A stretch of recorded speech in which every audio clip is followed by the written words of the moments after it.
so much. It is such an incredible honor to be here tonight. This is a very inspiring room, inspiring community. I'm so humbled and moved by this. Thank you to Louis and Joy and to the North Carolina Gala team for this incredible night. Thank you to the HRC for all the work you do to fight for equality for all of us. I want to thank my best friend Ben, who's here with me tonight. He's a filmmaker, an actor, a writer. His work was in the Reel. It was the first clip we saw. It's a film called Apart from Everything, about a young woman who gets out of rehab and struggles to reconnect with her ex-girlfriend.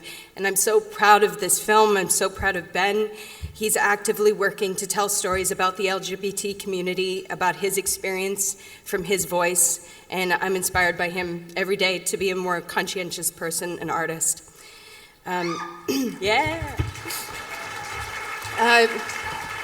the age of 9, I've grown up in the film and television industry.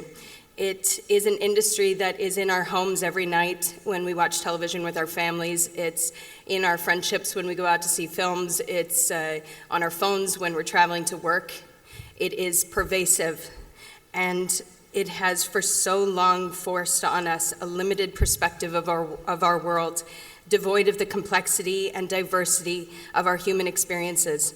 It often tries to shove our identities into ill-fitting boxes, giving us reductive labels so that we are more easily and conveniently defined.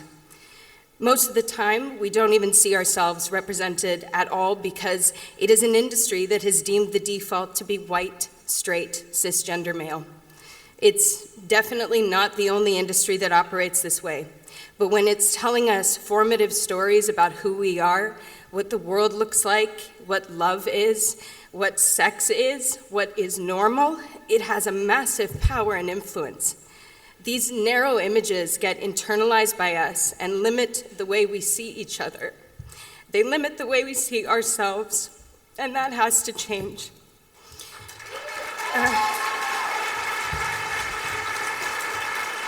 I thought I'd get through more of this without losing it. I was on a show called Orphan Black, which you saw on the Reel. It's a show about clones. A lot of the characters in the show identify as LGBTQ, including one of my characters, Kasima, who is an evolutionary biologist who happens to be a lesbian. We were doing a panel at Comic-Con, and it was what I was talking about there in the Reel, where a young woman stood up, and her name was Taylor, and she told us how she had been in the closet, ashamed of her sexuality, rejected by her parents for being gay. She said it was only when she and her mother sat down to watch the show together, following the narratives of the queer characters, that they were able to start a conversation about Taylor's sexuality, and their relationship began to rebuild. Taylor's story moved me so deeply. It moved all of us on the show, and it made us realize how important representation can be. It can say to a young person who is struggling, I see you, I feel you, you are important, and you are not alone.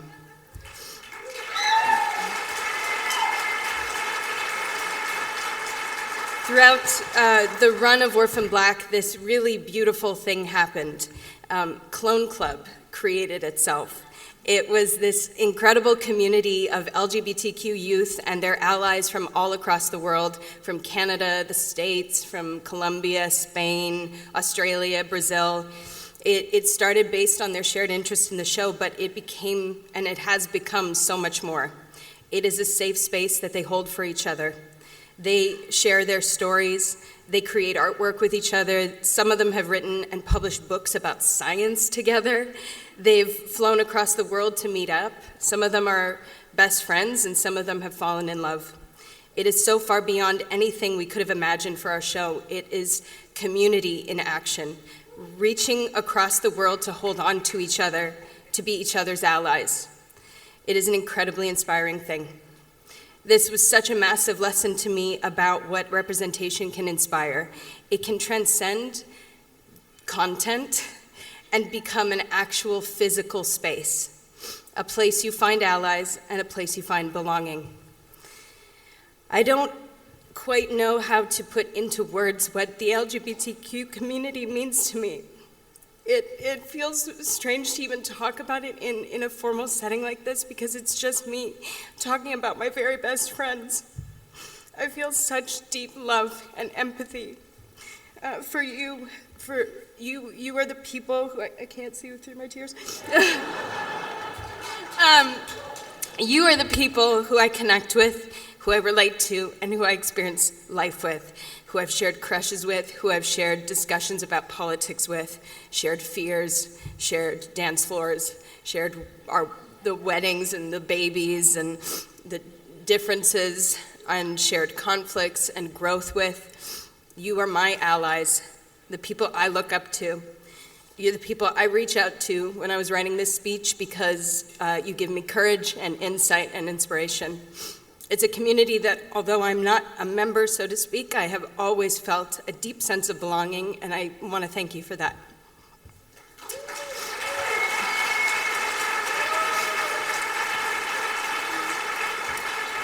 The concept of an ally, or the word ally, to me is sort of synonymous with the words human being, because what else is there to be? It is a natural state of being for anyone who has a heart and a conscience.